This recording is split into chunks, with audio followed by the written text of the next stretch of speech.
Hey, Keith McCrone here from the Ultimate Track Day Experience, and I want to cover a couple of emails that came in over the year. I had it on the list of my emails to cover. I apologize I didn't get to them, but I've been extremely busy.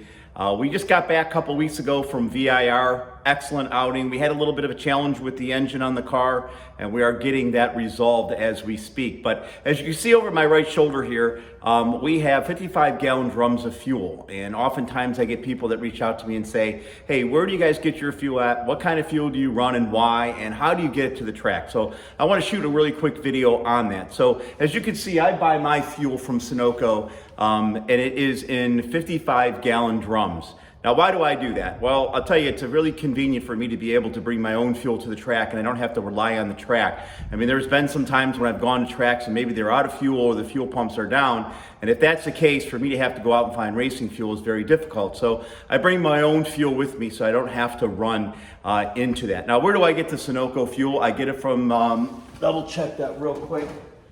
It's Petroleum Service Company.com. PetroleumServiceCompany.com. Just order it online. They drop ship it to your house. Now, I buy my 55-gallon drums. I usually order about 4 of them at a time. I don't know, I got like 5 or 6 of them here right now.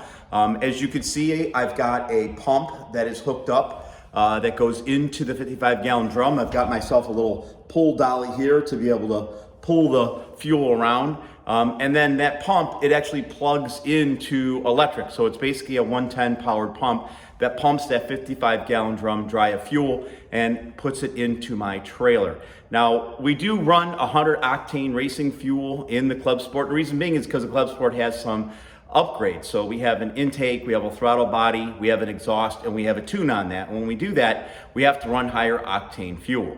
Now, how do we get it to the track? I'm going to kind of walk you out here. Sorry for the sunshine, although I'm not, because I love it. We're going to be having snow here pretty soon.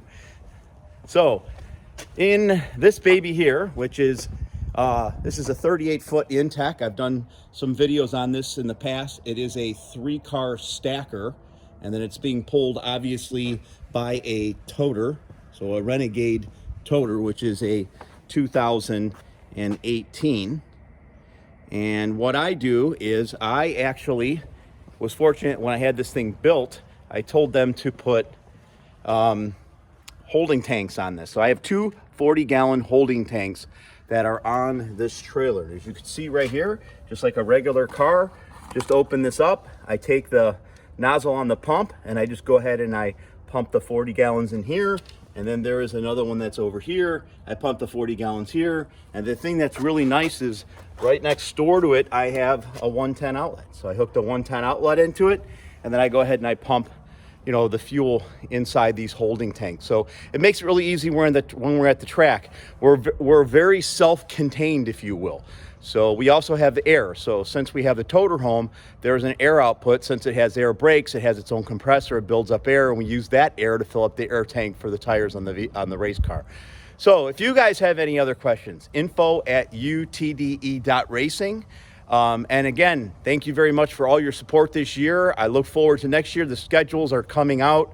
I can see Chin's schedules come out. I'm waiting for PCA to come out. I'm waiting for Trackmasters and so on. And we can start putting a schedule together for 2022. And I look forward to being down south. So we'll be down south as well at Sebring. So if you have any interest or have any questions, just go ahead and hit us up, info@utde.racing. And thanks again very much. Have a great day. Thank you.